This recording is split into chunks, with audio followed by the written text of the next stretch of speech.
Welcome to the deep dive. Okay, so if you're a founder, an entrepreneur, chances are you feel, well, overwhelmed right now. You've got this huge to-do list, maybe 10 metrics flashing red on your dashboard. You're putting in crazy hours, but the needle just isn't moving. Feels like spinning your wheels, right? That list of priorities, plural, it can feel suffocating. And look, here's the thing we found, kind of the surprising truth. That list of priorities, that's actually the problem. The list itself. Yeah, in reality, you don't have priorities. You have one constraint. Yeah. Just one. One bottleneck, one lever that matters right now. Everything else, it's basically noise. Huh. That's a really powerful idea. The myth of many priorities versus the reality of one single priority. Singular. That shift, that focus, that feels like the action we need. So our mission today is to unpack that, give you a system, right? This Mosey 6 framework. Exactly. To find that single bottleneck and really maximize your business's throughput. Precisely. Because if you're working super hard, but the business isn't growing, fundamentally, you're just putting resources in the wrong places. And that's the job, isn't it? The entrepreneur's real job. Chief allocator of resources, growth stops dead where the business hits that constraint. Simple as that. So yeah, today we give you the map to find it. Okay, let's start with the basics then. Constraint and leverage. Lay those out for us. Okay, constraint. Let's use an analogy. The deadlift makes it really clear. Imagine you're trying to lift, say, 700 pounds. Your back muscles, super strong. Maybe they can handle 700, even 800 pounds. Okay, strong back. Got it.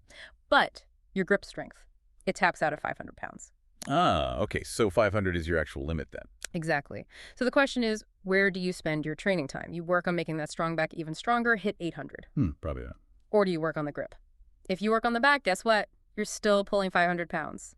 All that effort, wasted on the non-weak link. Right. It's not just inefficient. It's like zero immediate gain. Because the constraint, the grip, sets the max output no matter how strong other parts are. That's the core principle. And once you find that constraint, you need to apply leverage. Okay, leverage. Leverage is just, the difference between what you put in and the hopefully huge result you get out. Yeah. We want the biggest bang for the buck. Smallest input, biggest outcome. Makes sense. And what are those high leverage inputs? The sources pointed to two main types, right? Especially thinking about like overall economic growth, GDP per capita stuff. Yeah, spot on. They are tools and skills. Tools and skills. Tools are basically technology, software, systems, automation, AI, anything that lets one person do the work of like 10 people. Skills are what we learn. Education, know-how, understanding systems, specific expertise, stuff that makes your decisions better. And it's not just about using a tool once or a skill once. The real magic is building something where those benefits compound, right? Like a flywheel effect. That's where the real long-term value gets built, yeah. Yeah. Compounding is everything. Think about it like this. Two companies, Company A and Company B. Over 3 years, Company A gets 100 customers in year one, but, they lose all 100. Bad service, maybe high churn. Year two, same thing, get 100, lose 100. Year three, same again. Total customers acquired, 300. Total customers lost, 300.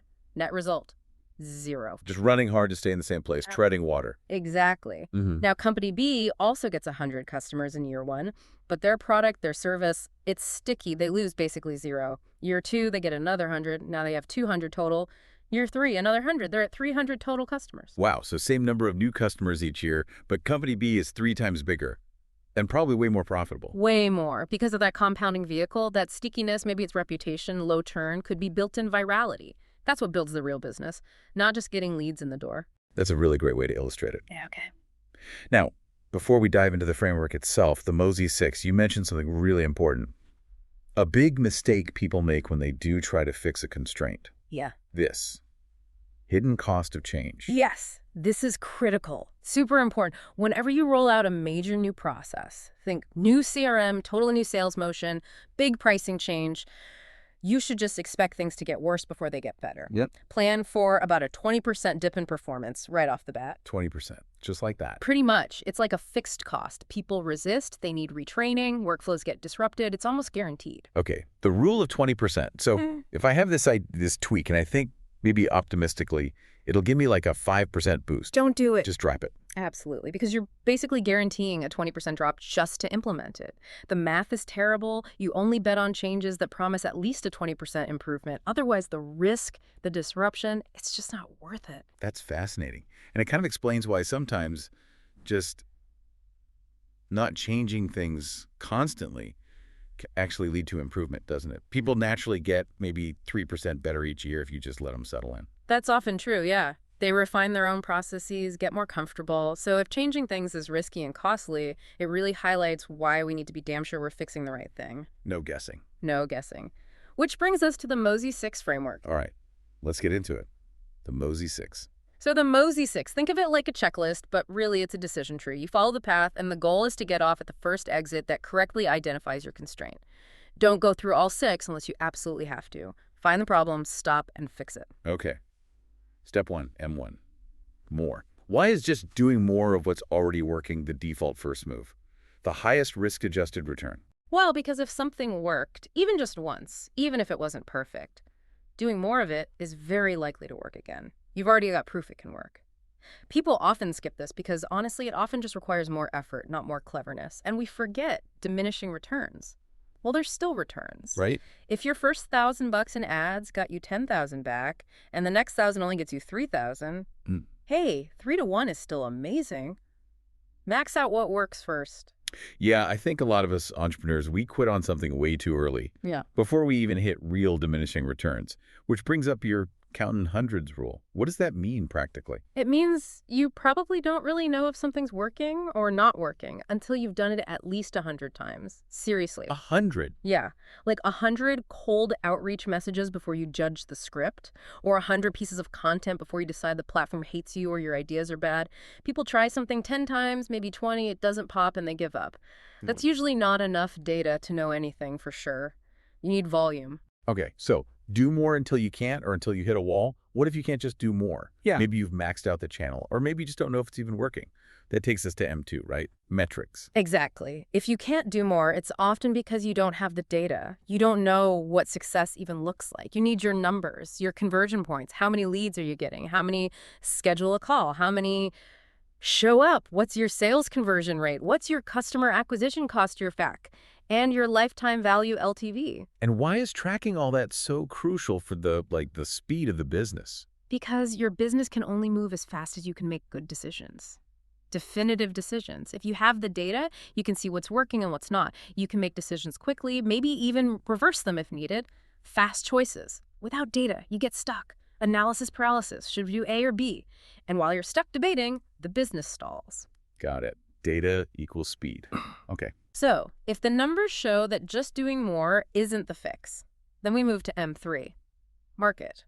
Now, this is the one entrepreneurs love to blame. The market's too small, it's saturated, but honestly, it's almost never the real constraint. Really, that common excuse is usually wrong. Very often, yeah. People see the market like it's one single pie and everyone's fighting for a slice. But the reality is usually more like, it's a huge banquet table covered in hundreds of different pies, and you've only tried one tiny forkful from one specific pie using one specific method. Look, if you're doing, say, $5 million a year in an industry that's worth $50 billion, the market size is definitely not your problem. Claiming it is, that's often just, an ego thing. Protecting ourselves from harder truths. Okay, that's a good reality check. We're usually limited by our own strategy or execution, not the overall opportunity size. All right, so if the market's big enough but we're still stuck, M4, model. Is the actual business structure itself flawed? This is about whether your current business can theoretically hit your big goals. Let's say your goal is $10 million or $100 million. Can the current way you do business actually get there, even if it takes time? If the answer is yes, then the model probably isn't the core issue right now. The issue might just be patience. You need to let the compounding work its magic. This sounds like that pasta towers analogy you mentioned. Exactly. If you build something super fast, like a tower out of uncooked spaghetti, maybe a quick high-margin service, it's probably not built sturdy enough for massive scale.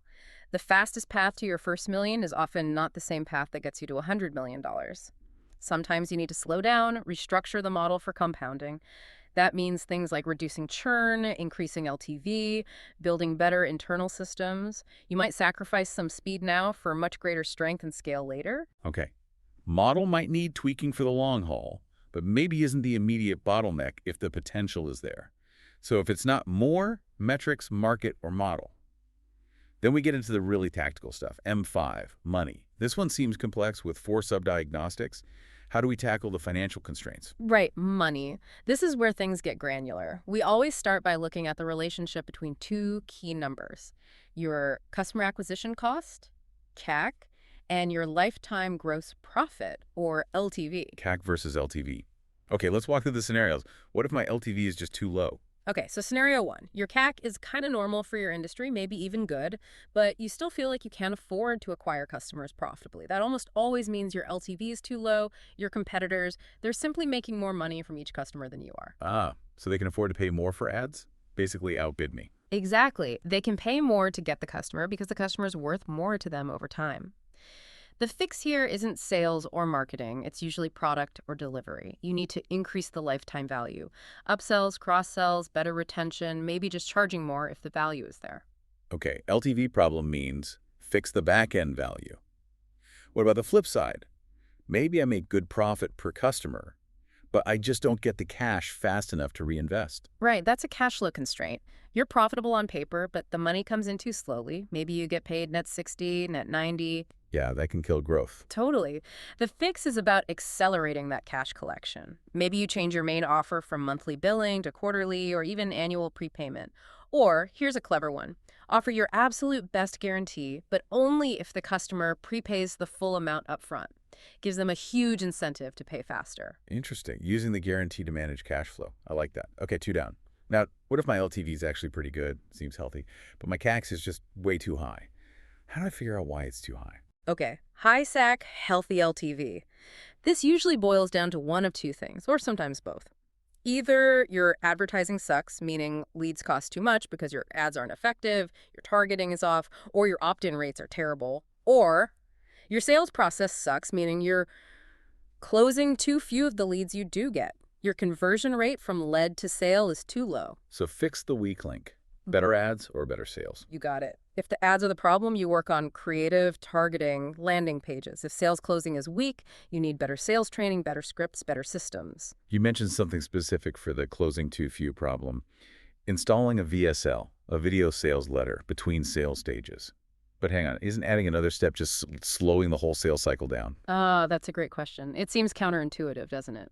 But it's actually leverage, using a tool. No. You're not really slowing the cycle down. You're dramatically speeding up the quality and efficiency of the actual sales conversation.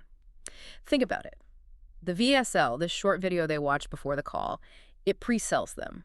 It handles the basic info, builds trust, addresses common objections. Okay. So the salesperson isn't wasting the first 15 minutes explaining the basics. Exactly. They jump right into the high-level conversation, focusing on the personalized decision for that customer.